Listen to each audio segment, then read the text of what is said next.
Hello बच्चों, good morning. Good morning sir. आप कैसे हैं? अच्छे हैं। ठीक है, आप लोग अगर अच्छे हो तो मैं भी अच्छा हूँ। तो आज की जो मेरी क्लास है वो आपका क्या है, मोटिवेशन है। तो क्या आप लोग पढ़ने के लिए तैयार हो? ठीक है, अगर आप लोग पढ़ने के लिए तैयार हो तो मैं भी आपको पढ़ाने के लिए तैयार हूँ, पूरी एनर्जी में हूँ। आपको कोई दिक्कत नहीं होगी, ठीक है। जैसे एक छोटी सी चींटी जानवरों को मारने की क्षमता रखती है, वैसे ईश्वर ने हमको क्या दिया है, दिमाग दिया है। क्योंकि पृथ्वी पे सबसे ज्यादा बुद्धिमान कौन सा है? मनुष्य है ना। मनुष्य से बड़ा बुद्धिमान कोई नहीं है। बरसात के महीने में चींटी बरसात आने से पहले ही जैसे वो दाना तिनका तिनका दाने इकट्ठा करती, किसके लिए? अपने बच्चों के लिए इकट्ठा करती है। उसी प्रकार मेरी माता पिता भी अपने बच्चों से बहुत प्यार करती है ना। करती कि नहीं करती है? तो वो भी सोचती है मेरा बच्चा पढ़ के कुछ ना कुछ बने ना। उनका भी कोई सपना होता है ना। तो हमको भी उनके सपने पे साकार होना चाहिए कि नहीं होना चाहिए? हमको भी उनके सपने पे साकार होना चाहिए। उसी प्रकार मेहनत करना चाहिए। मेरा भी एक लक्ष्य होना चाहिए, मेरी भी एक कोई ना कोई आपका टारगेट होना चाहिए, ठीक है। क्योंकि बगैर टारगेट का आज कितनी भी पढ़ाई कर लो बेकार है कि नहीं है?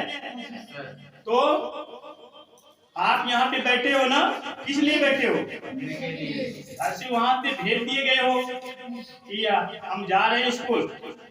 हाँ, वो तो लग रहा है कि उनके माता पिता कह रहे हैं कि मेरा बेटा जा रहा है स्कूल, 2.5 किलो का बस्ता उठाए। लेकिन इसके माता पिता अपने माता पिता को भाई धोखा मत दीजिए। माता पिता को धोखा मत दीजिए। आप सच्चे मन से ही पढ़िए, ठीक है। आपका टारगेट होनी चाहिए, टारगेट बड़ी होनी चाहिए, आपकी सोच बड़ी होनी चाहिए, ठीक है।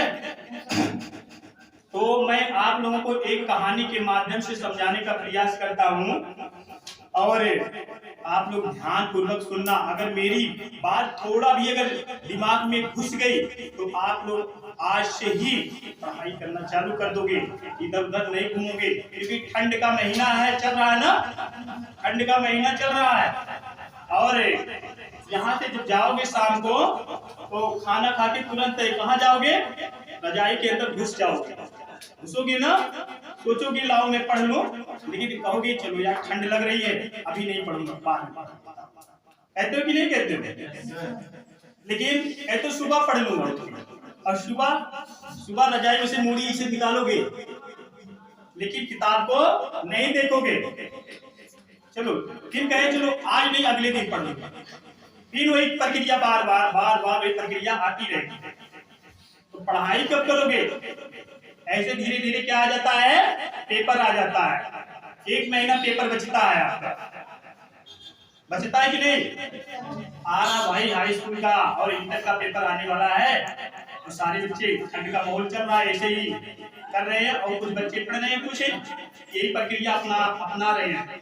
क्योंकि हमको आलस कभी नहीं करना चाहिए। अगर आप आलस करोगे तो आगे कभी नहीं बढ़ोगे, ठीक है। तो आप लोग ऐसी प्रक्रिया मत करिए कि आप रजाई के अंदर ही घुसे घुसे सोते रहो। पढ़ाई के विषय ध्यान, ठीक है। क्योंकि आपका टारगेट और लक्ष्य क्या है? पढ़ाई है, ठीक है। तो आप लोगों को एक कहानी के माध्यम से समझाने का प्रयास करता हूँ। आप लोग तैयार हो ना? ठीक है। अगर आप लोग तैयार हो तो मैं भी भागने वाला नहीं हूँ, मैं भी आपको पढ़ाने के लिए तैयार हूँ। तो चलिए, वो जो कहानी है वो कहानी एक गांव से स्टार्ट होती है। और उस गांव में जो है रामू नाम का एक पहलवान था। उसके यहाँ एक हाथी थी और उस हाथी ने एक बच्चे को जन्म देती है। तो उस बच्चे को जब जन्म देती तो उस बच्चे को एक बेड़ियों में बांध दिया जाता है। तो ये हाथी का बच्चा 1-2 रोज के बाद उसको क्या करता है, उस बेड़ियों को तोड़ने का प्रयास करता है, लेकिन वो तोड़ नहीं पाता है।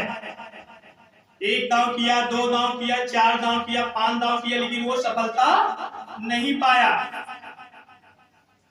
और उसको उसी बेड़ियों में बने बने बने बने बड़ा हो गया।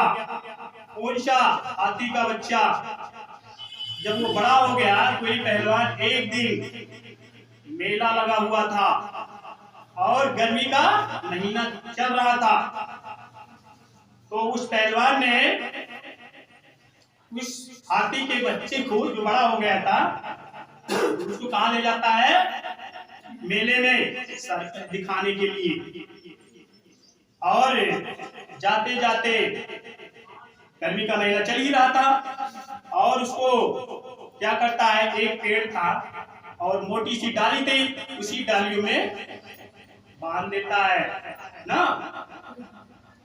जब बांध देता है तो ये हाथी का जो बच्चा था, जो बड़ा हो गया था, उसने सूंड, उसका जो सूंड था ना, उसको ऊपर सा लपकाया और उसी जो तना था ऊपर वाला ना, उसी को पकड़ के खींच लिया और पूरी डाल ही नीचे गिर गई ना।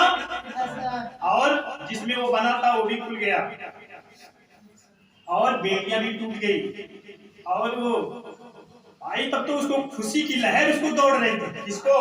जो हाथी था, वो इतना खुश था कि जिंदगी में वो पहली बार उतनी खुशी पाया था। जिंदगी में पहली बार उतना खुश हुआ था जितनी खुशी उसको जीवन में छोटे से लेकर उतना बड़ा हुआ कभी नहीं मिली। लेकिन जब वो बेड़ियां टूटी उसको ज्यादा खुशी हुई और तब नहीं तो कहां भागा?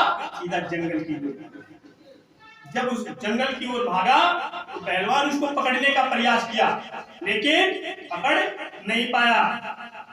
तो जब उसको हाथी के पास जब वो पहलवान जाने लगा तो वही हाथी उस पहलवान को पटक पटक कर मार दी।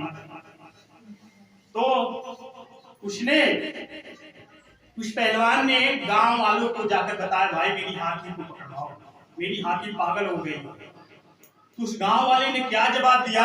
भाई हाथी नहीं पागल हो गई है, उसकी सोच क्या है? बड़ी हो गई है, वो आजाद हो गई है, किसी के बस में नहीं है। ठीक है, तो मेरा कहने का मतलब ये है कि आपका कोई लक्ष्य होनी चाहिए, कोई सोच होना चाहिए, आपकी सोच हमेशा बड़ी होनी चाहिए, जीवन में कुछ करने की क्षमता होनी चाहिए। ठीक है, तो मैं इसी कहानी के माध्यम से यही समझाना चाह रहा हूँ, आप पढ़ाई पे विशेष ध्यान दीजिए। आपका कोई टारगेट होना चाहिए, कोई मकसद होना चाहिए। बगैर मकसद का आप कितनी सारी किताब लेकर आ रहे हो उसका कोई मतलब नहीं है।